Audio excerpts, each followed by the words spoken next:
FHIR ou Fast Healthcare Interoperability Resources est une norme de données de santé créée par HL7 International pour répondre aux besoins d'interopérabilité de l'environnement actuel des données de santé. Au cours des dernières décennies, de plus en plus de systèmes ont dû être connectés. Un standard de données de ce type est donc devenu indispensable. En fait, la compatibilité avec la norme FHIR est désormais obligatoire au niveau fédéral pour les systèmes informatiques de santé dans de nombreux pays. Les données étant désormais stockées dans de nombreux endroits, comme les pharmacies, les appareils domestiques et les appareils mobiles, l'interopérabilité et la norme FHIR permettent de voir toutes ces données en un seul endroit et en temps réel. FHIR a été conçu en tenant compte de considérations clés, notamment la nécessité de déplacer les données hors ligne vers en ligne ainsi que les exigences de transparence des données. En tant que standard, FHIR peut également gérer des données narratives et codées. Pour faire simple, FHIR est un état représentationnel ou API REST. FHIR englobe les spécifications relatives à la demande et à la réception de données, ainsi qu'un accord sur la signification des données dans le domaine des soins de santé. Jetons un coup d'œil aux éléments qui composent FHIR. Premièrement, les ressources FHIR sont des concepts de données logiquement distincts, tels qu'un patient, un médicament ou un document, qui ont une signification définie et un emplacement connu sur un serveur. Une ressource FHIR comprend tous les éléments de données nécessaires pour définir le concept de données. Par exemple, la ressource patient comprend des éléments tels que le prénom, le nom de famille et la date de naissance. La spécification FHIR comprend également des profils qui sont des implémentations de modèles d'information clinique définis pour des cas d'utilisation spécifiques, tels qu'une procédure. Des profils FHIR existent pour chaque ressource requise pour le cas d'utilisation. Et ils comprennent toutes les règles et relations nécessaires, les ensembles de valeurs et les extensions FHIR. Nous discuterons des extensions FHIR plus en détail plus tard.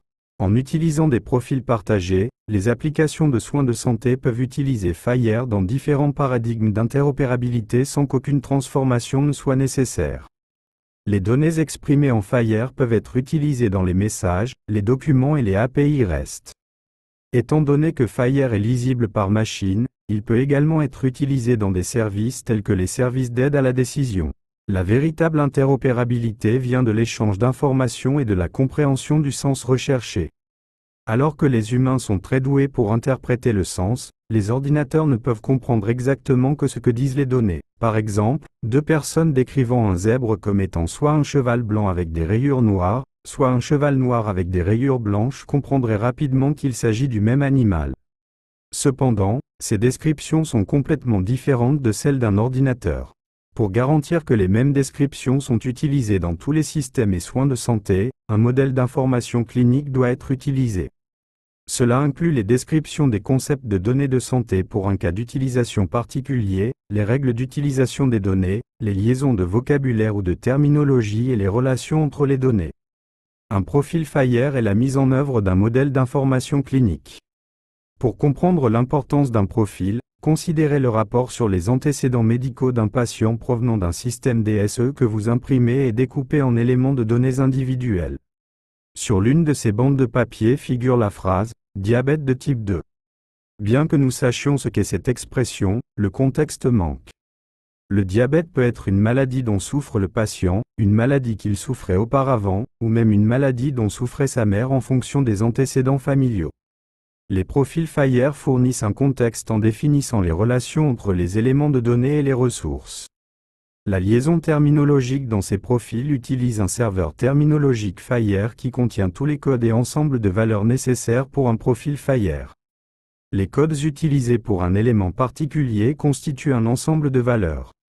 Toutes les applications, systèmes et opérations utilisant le profil peuvent accéder au serveur, garantissant ainsi que les mêmes codes sont utilisés pour faire référence aux mêmes éléments de données au sein des ressources sur tous les systèmes.